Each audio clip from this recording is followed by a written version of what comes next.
Hey, it's Mike again with AskTractorMike.com. We're doing a series on establishing wildlife plots, and a lot of guys that buy smaller utility tractors and compact tractors are putting in wildlife plots, and we wanted to speak with an expert who's actually done that and knows how to do it and be successful with it.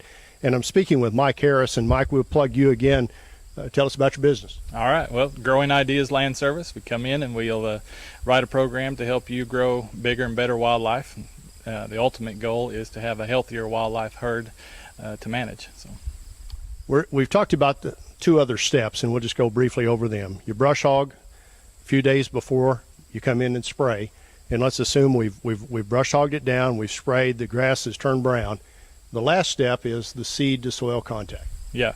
I want to make sure and mention that we wait 7 days after you've put down your generic Roundups or whatever chemicals. You're going to usually have a 7-day waiting period before you should put seed in that soil, because at that point your chemical will be diluted enough to where it won't harm your new seed.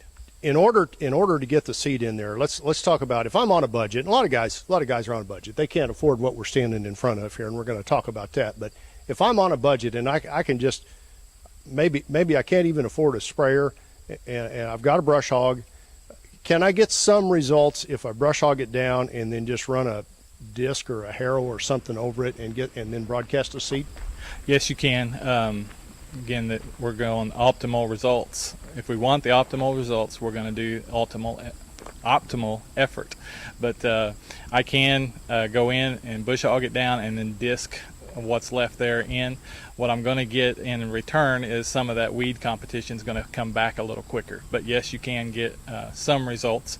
You're not going to get the optimal results. Yeah, I've read studies that tell how many seeds are actually in a square foot of soil, and when you run the disc over that, you open that up. So you really need to kill the vegetation and then go in with something else. Absolutely right. And what a lot of folks forget is that weed seeds can lay dormant in the soil for up to 7 years, and then you go in and disc that up and do the old style farming practices. You're creating more work down the road too. So you want to kill everything you can, and the least actual amount of soil tillage that you can do long term is less work for you. So. Okay, so if I am just, let's say I bought a harrow or a disc or something just to kind of scratch that soil up and put the seed down, what I hear you saying is the more I go over that and work that up, the more seeds come into the surface. Yes, that is correct. And basically, for most of your wildlife type foods, you don't need 6 inches worth of soil fluffed up. All you need is for your basic fall mixes, such as your rapes and turnips and clovers and wheat and oats, anything like that. What you need is 1 inch of actual soil to work with. Now, again, for your clovers and rapes and turnips, you need 1/4 of an inch. But my wheats and things that I put down as a base for my green crops, I'm going to get about 1 inch worth of good loose soil so that I can cover that up. Now we're in front of a machine here, and this is your dream if you put in wildlife plots, or we talked about wildflowers right here, and it's a drill. Yeah, this drill is again, it's helping us to get into a project and get it done quicker, and we actually get better results a lot of times than going through all the steps of actually tilling and plowing and things like that. But this drill will install any of the seeds. It's got different seed boxes for different seeds that you're going to be doing. It'll have a legume box for your small stuff like your clovers and chicories, and then it'll have your seed hoppers for your wheat and oats and things like that. Now, this particular farm we're on, the guy owns this. He's really serious about putting in food plots. If you don't own one, there's a rental option in a lot of places. Yeah, a lot of your county extension places will have one of these available for you to rent for the day. It's usually going to run you $100. If you have less than 10 acres, it's going to be a $100 minimum. And but you can go in and do your whole project in just a few hours versus hours upon hours worth of tilling and disking. A guy that's looking around for a used disc or used tillage equipment to do this process with might actually be better off to do the rental.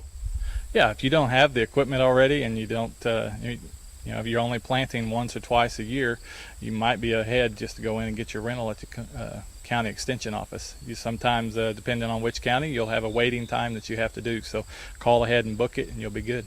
All right, Mike. Any other advice on the no-till drills? I know they're intimidating to somebody that's never used one.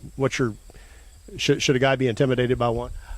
At first, because you are dealing with a $20-some thousand piece of equipment here, so I want to know that it's calibrated right, and the seeds that I'm going to invest in here are usually going to be on the higher end of the $5 to $6 to $7 a pound versus 29-cent turnips. I'm going to invest higher quality seeds into a higher machine like this, and I'm going to make sure that I'm getting my dollar per square foot that I'm planting, getting the optimal result. So, how'd you learn it?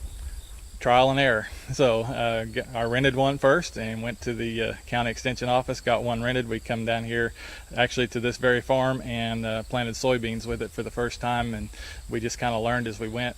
Took the advice from the guys at the extension office and how to get set up, and then just went and learned as we went. So how was your first year results? Minimum. We did have soybeans and we did have corn, but some areas were thicker and thinner, just kind of depending, as we were trying to learn how to calibrate. This machine that we're standing here now has been calibrated for the different types of seed that we're putting out. So I know when I put out clover, I'm putting out 4 to 8 pounds per acre, depending on what setting I set it on. If I'm putting out soybeans, I know I'm putting out 35 pounds to the acre because we have went through the steps of calibrating this machine. So. Hey, I appreciate you watching this video. I survive on web traffic, so if you'd like to share this and the other videos about establishing wildlife plots, I'd be honored. Be real honored if you'd subscribe to my YouTube channel. Thanks for watching.